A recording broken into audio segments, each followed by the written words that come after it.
ألف لام ميم را تلك آيات الكتاب والذي أنزل إليك من ربك الحق ولكن أكثر الناس لا يؤمنون الله الذي رفع السماوات بغير عمد ترونها ثم استوى على العرش وسخر الشمس والقمر كل يجري لأجل مسمى يدبر الأمر يفصل الآيات لعلكم بلقاء ربكم توقنون وهو الذي مد الأرض وجعل فيها رواسي وأنهارا ومن كل الثمرات جعل فيها زوجين اثنين يغشي الليل النهار إن في ذلك لآيات لقوم يتفكرون وفي الأرض قطع متجاورات وجنات من أعناب وزرع ونخيل صنوان وغير صنوان يسقى بماء واحد ونفضل بعضها على بعض في الأكل إن في ذلك لآيات لقوم يعقلون وإن تعجب فعجب قولهم أإذا كنا ترابا أإنا لفي خلق جديد أولئك الذين كفروا بربهم وأولئك الأغلال في أعناقهم وأولئك أصحاب النار هم فيها خالدون ويستعجلونك بالسيئة قبل الحسنة وقد خلت من قبلهم المثلات وإن ربك لذو مغفرة للناس على ظلمهم وإن ربك لشديد العقاب ويقول الذين كفروا لولا أنزل عليه آية من ربه إنما أنت منذر ولكل قوم هاد الله يعلم ما تحمل كل أنثى وما تغيض الأرحام وما تزداد وكل شيء عنده بمقدار عالم الغيب والشهادة الكبير المتعال سواء منكم من أسر القول ومن جهر به ومن هو مستخف بالليل وسارب بالنهار له معقبات من بين يديه ومن خلفه يحفظونه من أمر الله إن الله لا يغير ما بقوم حتى يغيروا ما بأنفسهم وإذا أراد الله بقوم سوءا فلا مرد له وما لهم من دونه من وال هو الذي يريكم البرق خوفا وطمعا وينشئ السحاب الثقال ويسبح الرعد بحمده والملائكة من خيفته ويرسل الصواعق فيصيب بها من يشاء وهم يجادلون في الله وهو شديد المحال له دعوة الحق والذين يدعون من دونه لا يستجيبون لهم بشيء إلا كباسط كفيه إلى الماء ليبلغ فاه وما هو ببالغه وما دعاء الكافرين إلا في ضلال. ولله يسجد من في السماوات والأرض طوعا وكرها وظلالهم بالغدو والآصال. قل من رب السماوات والأرض قل الله. قل أفاتخذتم من دونه أولياء لا يملكون لأنفسهم نفعا ولا ضرا. قل هل يستوي الأعمى والبصير أم هل تستوي الظلمات والنور أم جعلوا لله شركاء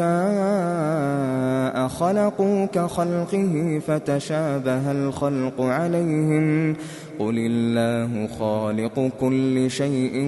وهو الواحد القهار. أنزل من السماء ماء فسالت أودية بقدرها فاحتمل السيل زبدا رابيا ومما يوقدون عليه في النار ابتغاء حلية أو متاع زبد مثله كذلك يضرب الله الحق والباطل فأما الزبد فيذهب جفاء وأما ما ينفع الناس فيمكث في الأرض كذلك يضرب الله الأمثال للذين استجابوا لربهم الحسنى والذين لم يستجيبوا له لو أن لهم ما في الأرض جميعا ومثله معه لافتدوا به أولئك لهم سوء الحساب ومأواهم جهنم وبئس المهاد. أفمن يعلم أنما أنزل إليك من ربك الحق كمن هو أعمى إنما يتذكر أولو الألباب الذين يوفون بعهد الله ولا ينقضون الميثاق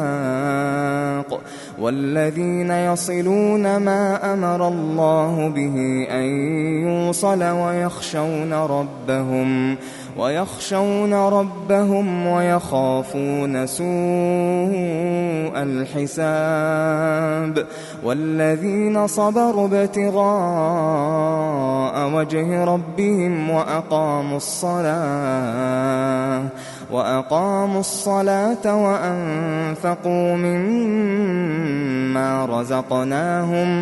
وأنفقوا مما رزقناهم سرا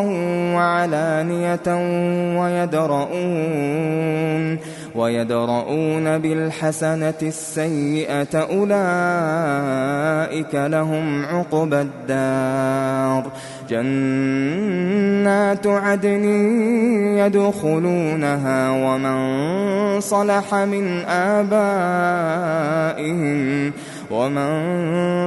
من آبائهم وأزواجهم وذرياتهم والملائكة يدخلون عليهم من كل سلام عليكم بما صبرتم فنعم عقبى الدار. والذين ينقضون عهد الله من بعد ميثاقه ويقطعون ما أمر الله به أن يوصل ويفسدون في الأرض أولئك لهم اللعنة ولهم سوء الدار. الله يبسط الرزق لمن يشاء ويقدر وفرحوا بالحياة الدنيا وما الحياة الدنيا في الآخرة إلا متاع وفرحوا بالحياة الدنيا وما الحياة الدنيا في الآخرة إلا متاع.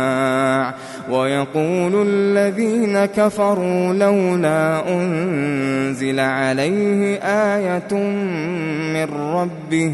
قل إن الله يضل من يشاء ويهدي إليه من أناب. الذين آمنوا وتطمئن قلوبهم بذكر الله ألا بذكر الله تطمئن القلوب ألا بذكر الله تطمئن القلوب. الذين آمنوا وعملوا الصالحات طوبى لهم وحسن مآب. كذلك أرسلناك في أمة قد خلت من قبلها لتتلو عليهم الذي أوحينا إليك وهم يكفرون بالرحمن. قل هو ربي لا إله إلا هو عليه توكلت وإليه متاب. ولو أن قرآنا سيرت به الجبال أو قطعت به الأرض أو كلم به الموتى بل لله الأمر جميعا أفلم ييأس الذين آمنوا أن لو يشاء الله لهدى الناس جميعا. ولا يزال الذين كفروا تصيبهم بما صنعوا قارعة أو تحل قريبا من دارهم حتى يأتي وعد الله إن الله لا يخلف الميعاد. ولقد استهزئ برسل من قبلك فأمليت للذين كفروا ثم أخذتهم فكيف كان عقاب. أفمن هو قائم على كل نفس بما كسبت وجعلوا لله شركاء قل سموهم أم تنبئونه بما لا يعلم في الأرض أم بظاهر من القول بل زين للذين كفروا مكرهم وصدوا عن السبيل ومن يضلل الله فما له من هاد. لهم عذاب في الحياة الدنيا ولعذاب الآخرة أشق وما لهم من الله من واق. مثل الجنة التي وعد المتقون تجري من تحتها الأنهار أكلها دائم وظلها تلك عقبى الذين اتقوا وعقبى الكافرين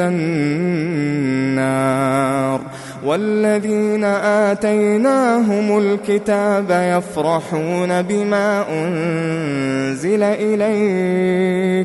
يفرحون بما أنزل إليك ومن الأحزاب من ينكر بعضه قل إنما أمرت أن أعبد الله ولا أشرك به إليه أدعو وإليه مآب وكذلك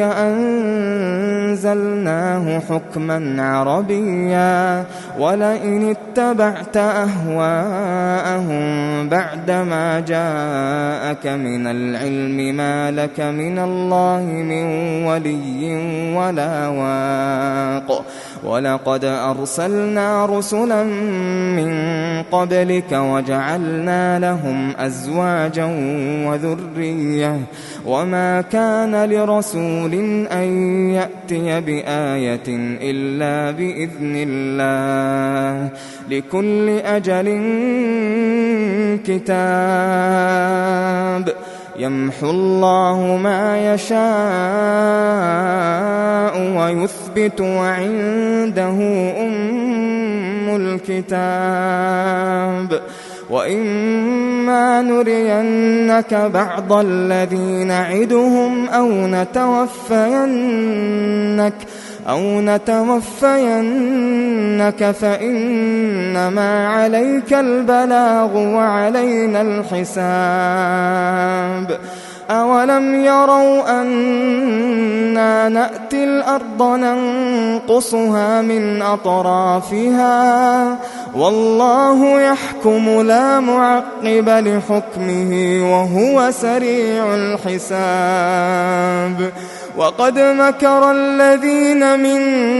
قبلهم فلله المكر جميعا يعلم ما تكسب كل نفس وسيعلم الكفار لمن عقبى الدار ويقول الذين كفروا لست مرسلا قل كفى بالله